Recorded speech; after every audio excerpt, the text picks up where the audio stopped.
Salut mes chers élèves. Dans notre cours d'analyse d'aujourd'hui, nous allons continuer avec la notion intégrale d'une fonction continue. Ok, voici un exercice d'application. Calculer A est égal à somme de 0 à 2 x plus 2 sur racine carrée de x carré plus 4x plus 8 dx. B est égal à somme de e à e carré 1 plus ln x sur x dx. C est égal à somme de 0 à 1 dx sur x plus 1 au carré.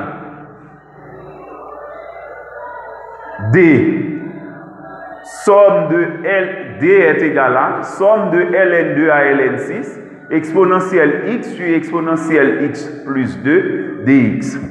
E est égal à intégrale de 0 à pi sur 4 tangente x sur cos carré x dx.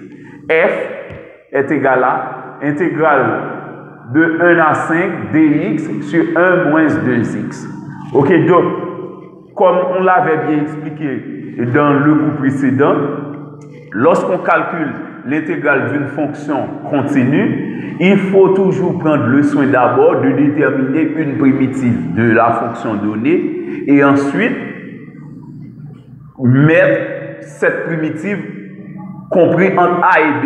Okay? Et cette primitive doit être... Donc, on va mettre cette primitive comprise entre A et B et ensuite, on va prendre le soin de calculer grand F de B moins grand F de A, où grand F représente une primitive de petit f qui est la fonction donnée dans l'exercice. Ok, donc c'est pourquoi nous allons commencer directement avec la partie A en appliquant ces principes. On a A, c'est somme de 0 à 2, x plus 2, sur racine carrée de x carré plus 4x plus 8 dx. On avait bien appris dans nos cours précédents que lorsqu'on a un rapport, il faut toujours essayer de voir si on ne peut pas faire apparaître U' sur U' sur racine carrée de U, ou encore U' exposant F. Puisqu'on a racine carrée au déno, eh bien on peut dire qu'on a racine carrée de U. Maintenant, si on fait la dérivée de U, qui est x carré plus 4x plus 4, ça donne 2x plus 4. Eh bien, ce qui nous empêche à avoir 2x plus 4 ici, c'est comme si on avait divisé par 2. Eh bien, pour avoir 2x plus 4 au numé, on peut directement multiplier par 2. Puisque le coefficient était 1 initialement, pour multiplier par 2, il faut diviser par 2 pour conserver le même résultat. Eh bien, par conséquent, je multiplie par 1,5 dans cette partie et je multiplie par 2 dans cette partie. Puisque 2,5 est une fraction qui vaut 1, eh bien, ça ne change pas le résultat. Donc, on a A égale à 1,5, somme de 0 à 2, 2x plus 4 sur racine carrée de x carré plus 4x plus 8 dx. Ok, donc, si on fait un rappel suivant la formule du tableau, lorsqu'on a U' sur racine carrée de U, ça donne 2 racines carrées de U plus C en primitive. Et bien, par conséquent, je conserve le coefficient 1,5, je prends 2 par racine carrée de U plus C. Donc, ici, je vous avais bien expliqué dans le cours précédent que peu importe la façon dont on fait choix de la primitive de la fonction, on va trouver le même résultat pour l'intégrale. Ok, donc pas la peine de mettre plus C, je prends une primitive au cas où C prend la valeur 0. Ok, donc c'est bien. Maintenant, lorsqu'on multiplie 1,5 par 2, ok, puisqu'on a U' sur U ici, eh bien, une primitive donne 2 racine carrée de U plus C. Mais je laisse plus C, je prends 2 par racine carrée de U qui se multiplie par 1,5. 2 par 1,5 donne 1. Eh bien, on a exactement racine carrée de x carré plus 4x plus 8. Ok? Compris entre 0 et 2. Ok? Donc, on met une primitive de la fonction donnée compris entre A et B, où A vaut 0 et B vaut 2. Eh bien, maintenant, on applique la formule grand F de B moins grand F de A, eh bien on va avoir racine carrée de 2 au carré plus 4 fois 2 plus 8, moins racine carrée de 0 au carré plus 4 fois 0 plus 8. Donc, cette somme vaut 20, ok? C'est 2 au carré plus 4 fois 2 plus 8 donne 20, et cette somme donne 8. On a racine carrée de 20 moins racine carrée de 8. Racine carrée de 20 n'est pas un carré parfait, mais on peut décomposer 20 comme étant le produit de 4 par 5. Puisque 4 est un carré parfait qui donne 2, eh bien on a 2 racines carrées de 5. De même pour 8, on a 4 par 2. Racine carrée de 4, c'est 2. Eh bien, on a 2 racines carrées de 2 pour racine carrée de 8. Eh bien, par conséquent, A donne 2 facteur de racine carrée de 5 moins racine carrée de 2. On pourrait encadrer le résultat à partir de cette valeur-là.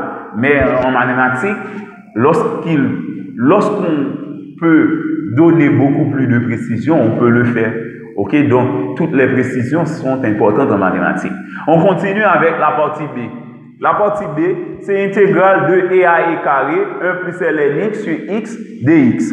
Ok, donc, je dois vous dire que pour trouver une primitive d'une fonction donnée à partir de la fonction logarithme népérien, la règle générale, c'est l'intégration par partie. Puisqu'on n'a pas encore abordé cette notion, on pourrait dire que ce serait impossible de résoudre de calculer une telle intégrale. Mais cependant, il y a certaines stratégies qu'on pourrait utiliser.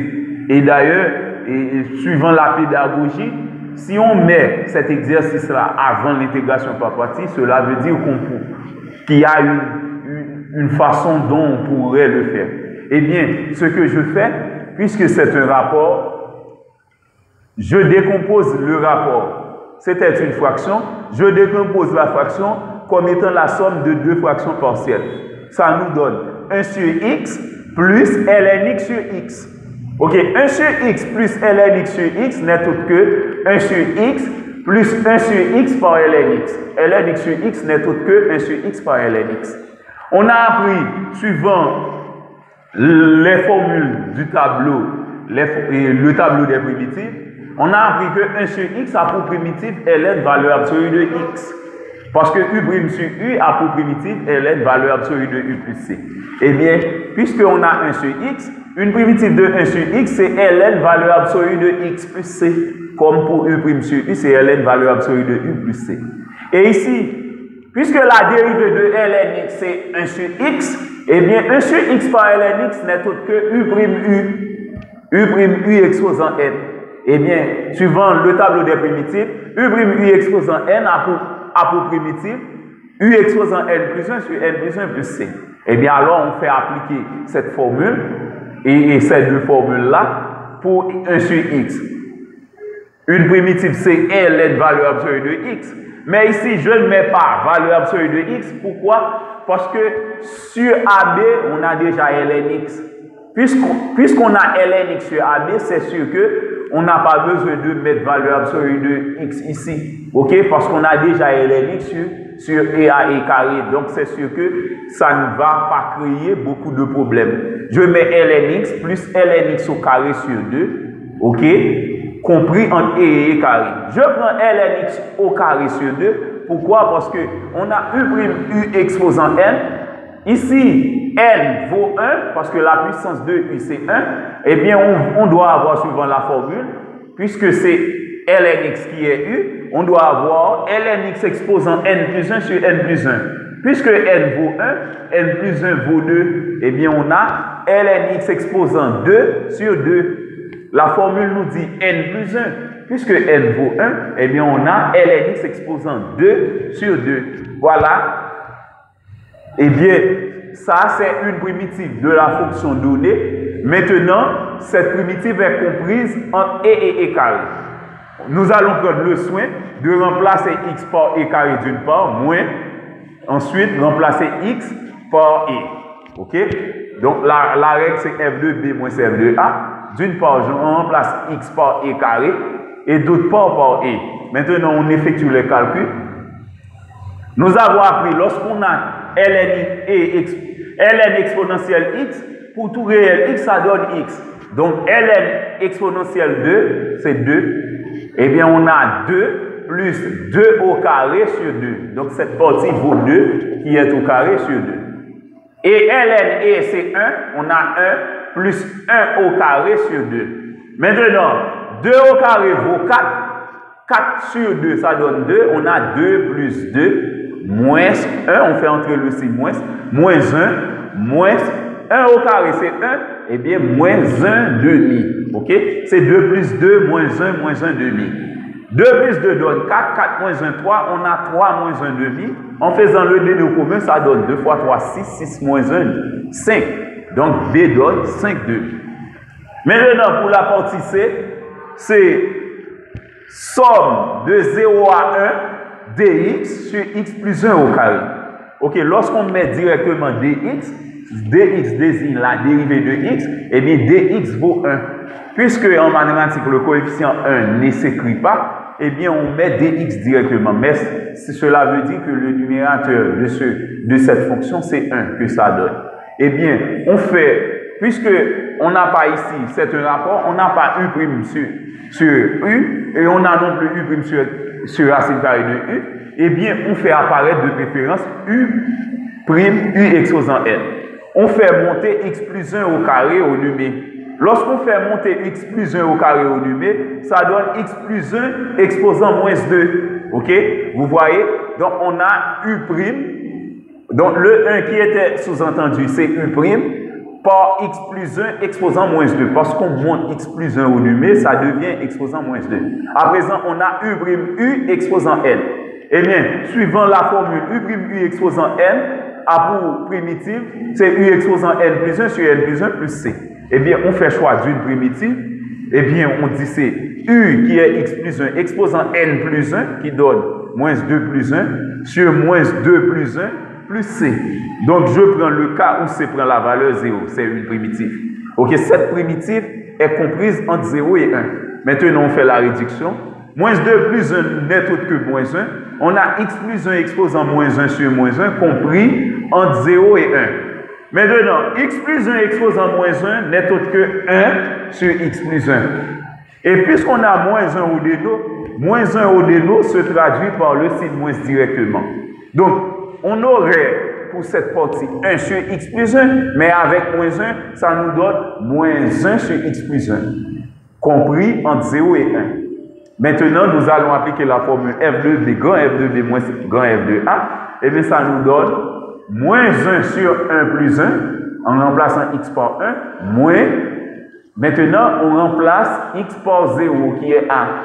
Moins 1 sur 0 plus 1. Maintenant, on fait la réduction. Ça donne moins 1 demi, moins. Cette partie, c'est moins 1 sur 1 qui donne moins 1. On va avoir moins par moins qui donne plus. Et bien, ça donne plus 1 comme résultat final. Maintenant, lorsqu'on fait moins 1 demi plus 1, ok, donc c'est comme si on retranchait 1 de moins 1 demi. Moins 1 demi n'est autre que la moitié. Lorsqu'on retranche la moitié dans l'unité, ça donne la moitié à nouveau.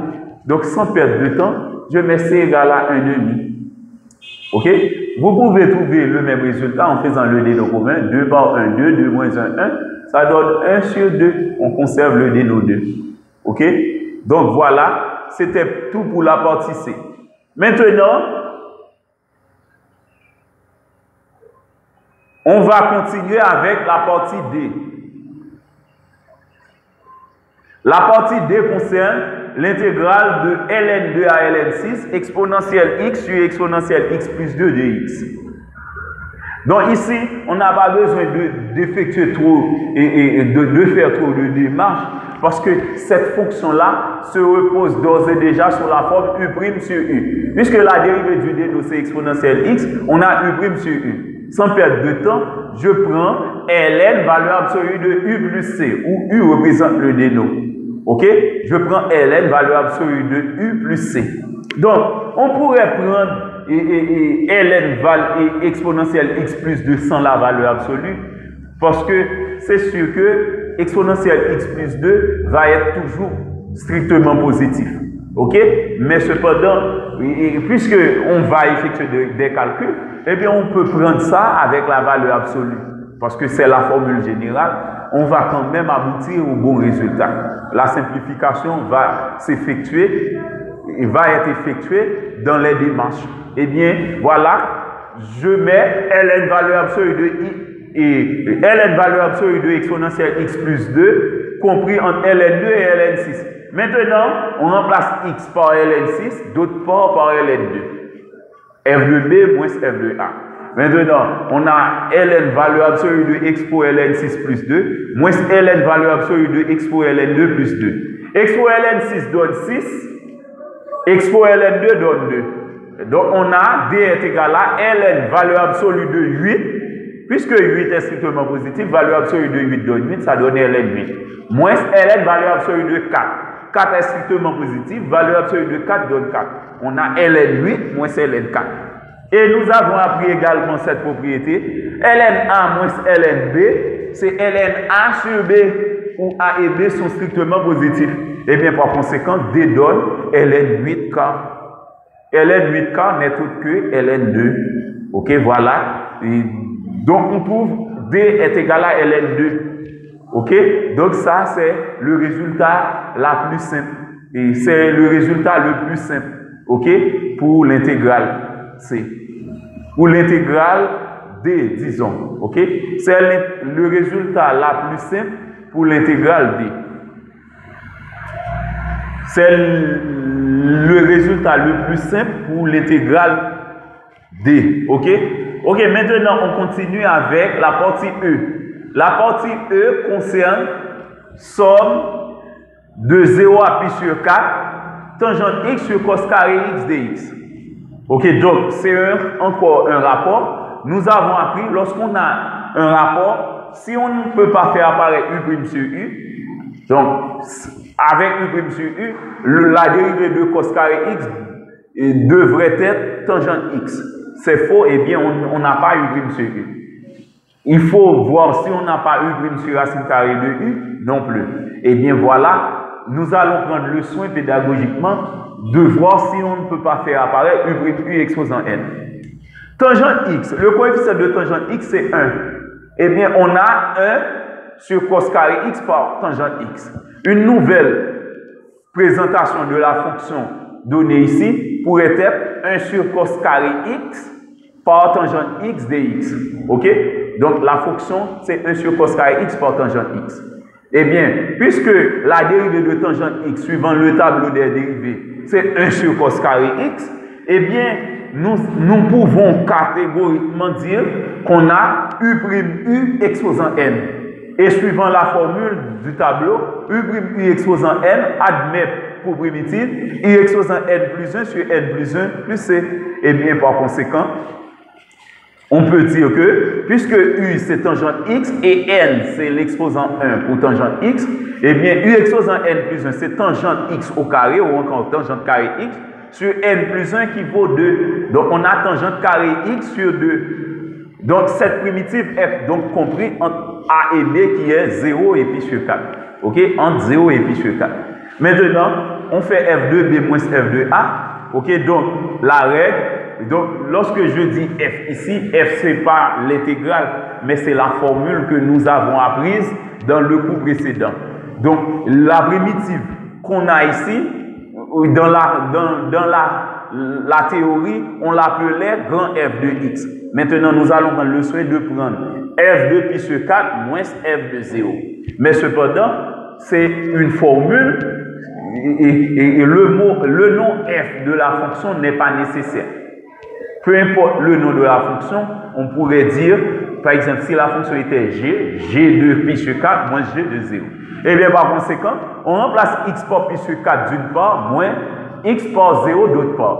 Eh bien, suivant le tableau qui résume les images des arbres marquables par les fonctions séculaires, tangente pi sur 4 vaut 1, tangente 0 vaut 0. Eh bien, c'est pourquoi, puisqu'on a tangente carré pi sur 4, on va avoir 1 au carré sur 2, moins 0 au carré sur 2. Eh bien, 1 au carré vaut 1, donne 1, et 0 au carré donne 0. Et on a 1 demi moins 0 sur 2 n'est tout que 0. On a 1 demi moins 0. Donc, l'intégrale en E donne directement 1 demi. Maintenant, on arrive à la dernière partie, c'est la partie F. Ok, donc juste avant même de résoudre cette dernière partie, je vous demande je vous prie de m'envoyer des likes. Ok, si vous avez apprécié le cours que je dispense aujourd'hui. Et si vous n'êtes pas encore abonné à mon chaîne YouTube, je vous prie de bien vouloir le faire. Ok, donc on continue avec la partie F. C'est intégrale de 1 à 7, intégrale de 1 à 5, dx sur 1 moins 2x. Ok, donc dx comme déno veut dire que dx comme numé veut dire que le numérateur de la fonction c'est 1. Et bien par conséquent, nous avons appris lorsqu'on a une constante sur un premier degré, la stratégie c'est faire apparaître U' sur U. Et bien de ce fait, on dérive le déno. La dérivée de 1 moins 2x c'est moins 2.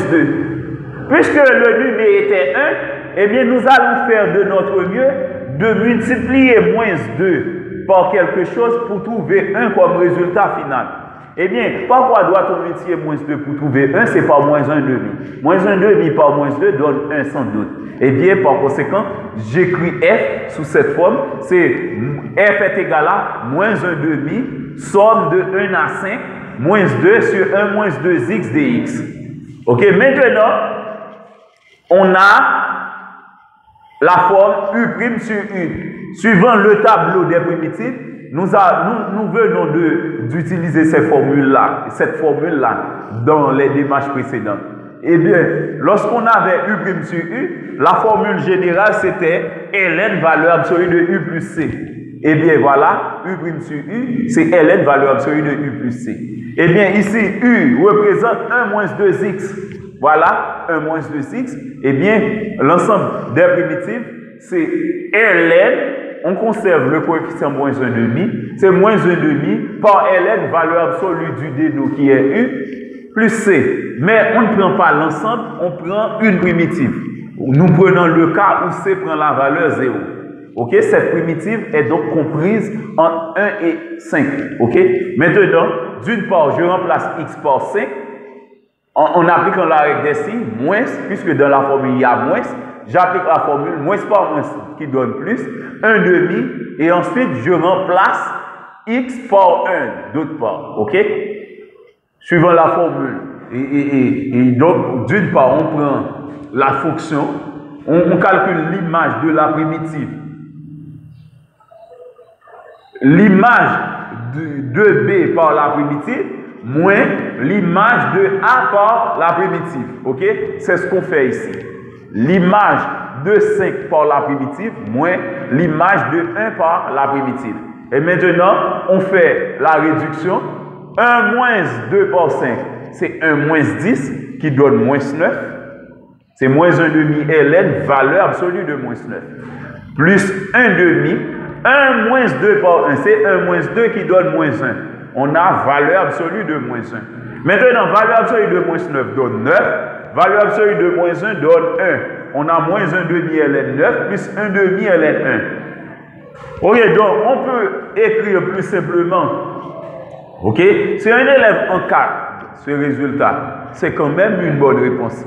Mais l'élève qui prendra soin de trouver le résultat sous la forme la plus simple et trouvera quelques appréciations de la part du correcteur. Eh bien, on transforme, puisqu'on a 1 demi, on transforme 9 en 3 au carré. Donc, on a moins 1 demi ln 3 au carré. Et nous avons appris ln 1 donne 0. Eh bien, on a 1 demi par 0. Maintenant, avec la propriété ln a exposant m donne m par ln a, où m est un réel et a un réel strictement positif. Et bien par conséquent, ln 3 au carré donne 2 par ln 3. C'est moins 1 demi par 2 par ln 3. Plus 1 demi par ln 1 qui vaut 0. Ok? Moins 1 demi par 2 n'est autre que moins 1, parce que 2, on peut simplifier par 2. Donc, moins 1 par Ln3 n'est autre que moins Ln3. Et puisque 0 est l'élément de l'addition, eh bien, on dit que f donne directement moins Ln3 comme résultat. Ok, donc, c'est clair. Ok, donc, mais l'élève qui trouve moins 1,5 Ln9 comme résultat, trouvera quand même une bonne note. Ok, donc, mais c'est beaucoup plus simple avec moins Ln3. Ok, donc c'était tout pour aujourd'hui. Merci et bonne journée.